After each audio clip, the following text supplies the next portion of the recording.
Hi, this is Chris Thomas.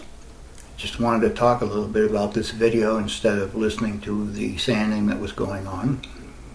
Like I said in the introduction, this is a piece of Siberian elm that I grew on my property, and then it was murdered by a horse and it's been drying in my drying house for some time now.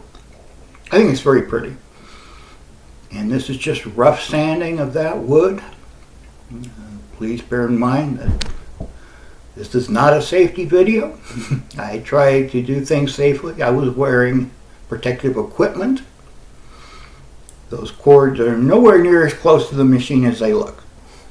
But anyhow, I had finished carving this little vase and was going to sand it out.